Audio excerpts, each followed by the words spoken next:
The tendency with many people, after they are a little advanced in years, is to look backward with regret. The looking should be the other way, forward. If you want to go backward in every sense, mental and physical, keep on cultivating the mood of living regretfully in your past life. It is one of the chief characteristics of the material mind to hold tenaciously to the past. It likes to recall the past and mourn over it. The material mind has a never-ending series of solemn amusement in recalling past joys and feeling sad because they were never to come again. But the real self, the spirit, cares relatively little for its past. It courts change. It expects to be a different individual in a year hence from what it is today. It is willing 1,000 years hence to forget who or what it is today, for it knows that this intense desire to remember itself for what it has been retards its advance toward greater power and greater pleasure. What care you for what you were 1,000 or 5,000 years ago? Yet then you were something, and something far less than what you are today. You are curious, you may answer, to know who you were. Yes, but is curiosity worth gratifying? If for such gratification you must pay the price of dragging after you 100 corpses of your dead selves. Those selves, those existences, have done their work for you, and in doing that work, they brought you possibly more pain than pleasure. Do you want to ever bear with you the memory and burden of that pain? Especially when such burden brings more pain and deprives you of pleasure. It is like the bird that should insist on carrying with it always the shell from which it was hatched. If you have a sad remembrance, fling it off. If you can't fling it off, demand of the Supreme Power aid to help you to do so, and such aid will come. If you want to grow old, feeble, gray, and withered, go at once and live in your past, and regret your youth. Go and revisit those places and houses where you lived 20, 30, 40 years ago. Call back the dead, mourn over them, live in remembrance over the joys you had there, and say they are gone and fled and will never come again. In doing so, you are fastening dead selves all over you. If we came into physical life with the memory of the last one, we should come into the world physically as miniature, decrepit, grizzled old men and women.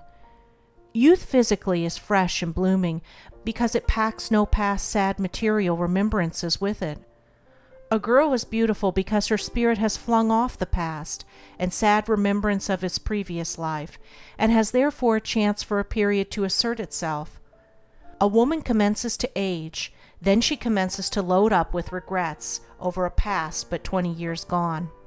Your spirit demands for the body it uses grace, agility of movement, and personal beauty, for it has been made in the image of God, and the infinite mind and life, beauty and grace, and agility are the characteristics of that mind.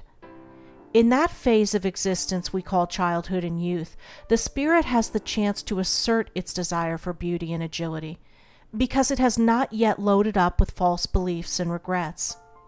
The liveliness, sprightliness, and untiring playfulness of the boy or girl of 10 or 12 is due to the gladness of spirit relieved of the burden that it is carrying in a past existence.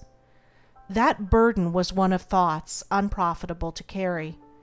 You would physically have the agility you had at 15 could you fling off the burden of sad remembrance and belief and error that you have been loading up these 20 or 30 years past. You can commence the unloading process now by resolving, with the aid of the Supreme Power, to fling off the remembrance of everything in the past that has annoyed you, everything you regret, and everything you have mourned over. God never mourns or regrets. You as a spirit are made in His image. God is eternal life, joy, and serenity. The more of these characteristics you reflect, the nearer you are to the infinite spirit of good. Have you buried your dearest on earth? You do them no good by your sad thoughts concerning them. You place bar twixt their spirit and yours in thinking of them as lost. You may in so doing not only increase and encourage in them a sad mental condition, but bring their gloomy mental condition on yourself, as many do in grieving. The greatest good we can do them is to think of them as alive, like ourselves, and to fling their graves, tombstones, coffins, shrouds, and ghastliness out of our minds. If we cannot do so of ourselves, let us demand help of the Supreme Power to do it. We often make those who have lost their bodies feel dead when we think of them as such. If we do this, they will throw back their thoughts of deadness on us. Keep out of graveyards. It may seem to some that I am cold and unfeeling to say this, but in truth, as it presents itself to me, says the graveyard where your loved ones do not lie is a spiritually most unhealthy place to visit. They are full of the thought of regret, death, and decay. When you visit them, you incorporate such thought into yourself. It is hostile and killing to youth, vigor, elasticity, cheerfulness, and life. Our graveyards are full of lies. We place a stone over the cast-off body of a friend. We place on that stone the word died. That is not true. Your friend is not dead. It is only the body he used that lies there. But that grave is planted in your memory, and your friend in your mind lies in it. Do what we will, try to believe what we may of the eternal prolongation of life and the impossibility of anything like death in the universe, we cannot help making for ourselves, when we think of that grave or revisit it, an image of that friend as dead and decaying in his or her coffin. This image we fasten in our minds, and in doing so we fasten on ourselves the thought of gloom, death, and decay. The thoughts of death and decay are things and forces. When we keep them so much in mind, we add elements of decay to our body. We need as much as possible to fasten our thought on life and increasing life, life greater in its activity than we had ever realized. That is not gained by looking backward. Look forward. Every regret, every mournful thought takes so much out of your life. It is a force used to pile on more misery. It is a force used to strengthen the habit of regretting. It is a force used to make the mind color everything with a tinge of sadness. And the longer you use force in this way, the darker will grow the tinge. Also, when we are ever going back in memory to the past and living it in preference to the present, we are bringing back on ourselves the old moods of mind and mental conditionings belonging to that past. This feeling constantly indulged in will bring on some form of physical ailment. The ailment belongs to a condition of mind which we should be done with forever. If we are looking forward, we shall shake it off and be better in health than ever. If the predominant mood in our minds is that of looking backward, the ultimate result will be serious to the body. In the world's business, your active, enterprising, pushing man of affairs spends little time in sad reminiscence. If he did, his business would suffer. His thought is forward. That thought is the real force which pushes his business forward. If he spent it in sad memories of the past, his business would go backward. He works his success, so far as he does really succeed, by this spiritual law, though he may not know it. You may be saying, I have failed in life and shall always be a failure. That is because you are looking back, living in your failure, and thereby bringing to you more failure. Reverse this attitude of mind. Work it the other way and live in future success. Why do you say, I am always sick? Because you are looking back, living in your past ailments, and thereby bringing more on you. I have heard the expression used, when the earth was young, as if this planet was now in its dotage and going to decay. In the sense of freshness, increase of life, refinement and purity in every form of life, be that of animal, vegetable, man, and farther on, this earth never was so young as it is today. Youth is life, growing and increasing in beauty and power. It is not the cruder commencement of life. The so-called barren rock contains elements which will help to form the future tree and flower. Is that part of the rock which enters into tree and flower increasing or decreasing in life? It changes only into a higher and more beautiful expression of life. So do we from age to age. The rock crumbles that it may live in this higher form. The old mind must crumble and pass away to give place to the new and make of us the newer spiritual being. As the old mind crumbles, so will the old body, for the spiritual change must be accompanied by the physical change. But if you live in understanding and spirit of this law, you need not lose a physical body, but have one ever-changing for the better. As you live in spiritual belief, as the old life goes out, the new one comes in. Nothing in nature, nothing in the universe is at a standstill. Nothing goes backward. A gigantic, incomprehensible force and wisdom moves all things forward toward greater and higher powers and possibilities. You are included in and are a part of this force. There is of you in embryo the power of preventing the physical body your spirit uses in decaying, and the power also of using it in ways which even the fiction of today would discard as too wild for the pages of the novel. For your spirit youth and ever-growing youth is eternal heritage. If your body has aged, that is no sign that your spirit has aged. The spirit cannot grow old in the material sense any more than the sunlight can grow old. If your body has aged, it is because that body has become the material likeness and expression of a false self or shell which has formed on your spirit. That false self is made up of thoughts prevalent around from an early physical age, and those thoughts are untrue thoughts. A large portion of that thought is regret. Regret is an inverted force, a turning of the mind to look backward, when its natural and healthy state is to look forward and to live in the joys that are certain to come when we do look forward. In the new life to come to our race, when we have learned to be ever looking forward to the greater joys to come and cease to look backward and drag the dead past with us, men and women are to have bodies far more beautiful and graceful than those of today, because their bodies will image or reflect their thoughts, and their thoughts will ever be fixed on what is beautiful and symmetrical. They will know that what is to come and what is in store for them out of the richness of the infinite mind must exceed anything they have realized in the past. Today, with the great majority of people, their attitude of mind is directly the reverse. Owing to the little trust that they have in that power the theologian calls God, they are in their minds saying, "There are no joys to come to us like our past joys. Our youth has fled. Our future on earth is tame and dull. It is as dust and ashes." The truth that life does not end with death of the body makes slow progress in fixing itself firmly in our minds. The kind of life a man may be living here at 70 does not end in the grave. It continues straight on. The old man, as we call him here, wakes up on the other side of life after losing his body, an old man still.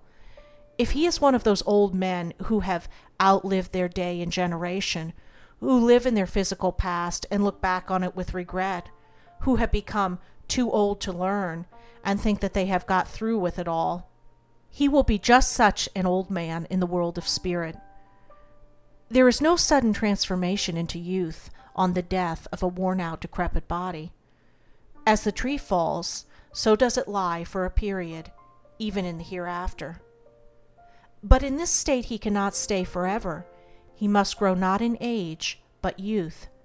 To do this, it is necessary not only that he should leave the old body, but the old material mind that made that body. His spirit throws off that mind when he gains a new body, or is reincarnated, and he throws it off because he loses the recollection of all past sad memories and regrets. The man should, in mind, be always the boy, the woman, the girl. You can, as a man or woman, be always boy or girl in spirit without being silly or losing real dignity. You can have all the playfulness of youth with the wisdom of maturity. To have a clear, powerful mind, you need not be an owl. There may be, for a period, a certain use for us in going back to our more recent past lives, and for a time living in them. Sometimes we are pushed back temporarily into old condition of mind, some old experience in order to make us more alive than ever to the rags and tatters of errors and beliefs still clinging to us. This may come of revisiting places and people from whom we have long been separated. For a time during such visit, old associations, the moods connected with them, and possibly old habits we thought long since cast off, resume their sway. We may become for a time absorbed and swallowed up in the old life. We resume temporarily an old mind or mental condition that was formerly our permanent one in that place or association. But after a little, the new mind, the new self, into which we have grown during the long absence, antagonizes the old. It feels aversion and disgust for the narrow life, the false beliefs, and the dull, monotonous, purposeless lives about it. It, the spirit, refuses to have anything to do with the old. Then comes a conflict between our two minds, the old and the new, which may temporarily result in physical sickness. Our old life or self rises, as it were, out of its grave and tries to fasten itself on the new and even rule the new. The new self rejects the corpse with horror, but through thus seeing the corpse, it also sees fragments of the old self, which unperceived have all along been adhering to the new. We do not get rid of error in belief all at once, and often unconsciously retain shreds of such belief when we imagine ourselves entirely rid of them. These shreds are the remains of old thoughts and former mental conditions. Your new mind, so awakened, arises and pushes off what it finds left on it of the old. This pushing off is accomplished by physical disturbance, because your spirit puts all its force in rejecting these fragments of the former self, as you might put all your physical strength in pushing off a snake. Our old errors in belief must be so pushed off before the new thoughts, which come in as the old go out, can have full sway. If your spirit was contentedly and blindly carrying any scorpion of false belief, you would tumble into the pit eventually, as many now are so doing. When you live several years in any certain house or town or locality, you make a spiritual self belonging to that locality. Every house, tree, road, or other object you have long been in the habit of seeing there has a part of that self in thought attached to it. Every person who knows you there has in his or her mind the self you make there, and puts that self out when they meet or talk to you. If you have had years before in that place the reputation of being weak or vacillating or impractical or intemperate, and you return to the people who knew you as such, although you may have changed for the better, you are very liable in their thought and recollection of you to have this old self push back on you, and as a result you may for a period feel very much like your former self. You return to such a place after a long absence. You have during that absence changed radically in belief. You bring with you a different mind. You are in reality a different person. But the old you, the old self of former years, will rise from every familiar object to meet you. It will come out of houses formerly inhabited by your friends, though now tenanted by strangers. You will find it in the village church, the old schoolhouse, the very rails and fence posts familiar to you long years before. More than all, it will come out of the recollection of people who only knew you for what you were, say 20 years before. Every such person strengthens you with this image of your former self. You talk with them on the plane of that previous life or self. For the time being you ignore yourself as it now thinks and believes. You put aside your newer self, not wishing to intrude on your friends' opinions, which to them may be unpleasant or seem wild and visionary. You meet perhaps 25 or 30 people who know you only as your former self, and with all these you act out the old self and repress the new. This for a time makes the old dead self very strong, but you cannot keep this up. You cannot warm the old corpse of yourself into life. If you try to be and live your former self, you will become depressed mentally and very likely sick physically. You may find yourself going into moods of mind peculiar to your former life, which you had thought had gone forever. You may find yourself beset with physical ailments, also peculiar from that period in which you had not suffered for years. Such ailments are not real. They are but the thoughts and wrong beliefs which your old you is trying to fasten on you. I recently visited a place from which I had been absent 25 years. I had spent there a portion of my physical youth, and I had lived there with a mind or belief very different from that which I entertain now. I returned to find the place dead in more senses than one. The majority of my old acquaintances had passed away. Their remains lay in the graveyards. But I realized this deadness still more among my contemporaries who were said to be living. They had lost the spur and activity of their youthful ambition. They had resigned themselves to growing old. They lived mostly in the past, talked of the past, good old times, and compared the present and future unfavorably with the past. They were in mind about where I left them 25 years before, and about where I was in mind when I did leave them. Drawn temporarily into their current of thought, for old acquaintance sake, I talked with them about the past, and for some days lived in it. At every turn I met something inanimate or inanimate to bring back my past life to me. Then I went to the graveyards, and in thought renewed acquaintance with those whose remains lay there. So I lived for days unconscious that in these moods of sad reminiscence I was drawing to me elements of decay, sadness. First becoming very much depressed, I was next taken strangely sick, and I became weak so I could hardly stand. I was continually in a nervous tremor and full of vague fears. Why was this? Because in going back to my past life, I had drawn on me my old mental conditions, my old mind, my old self of that period. But since that time I had grown a new mind, a new self, which thought and believed very differently from the old. The new self, into which I had grown since leaving that locality, would not accept the old. It shook it off. It was the shaking off process that caused me the physical disturbance. There was a conflict between these two forces, one trying to get in, the other trying to keep out. My body was the battleground between the two. No battleground is a serene place to live when there is a battle going on. It was necessary in this case that I should look backward and live backward for a season to show me more clearly the evil of doing so. For no lesson can be really learned without an experience. It was not merely the evil of living backward in that particular locality that I came to see clearly.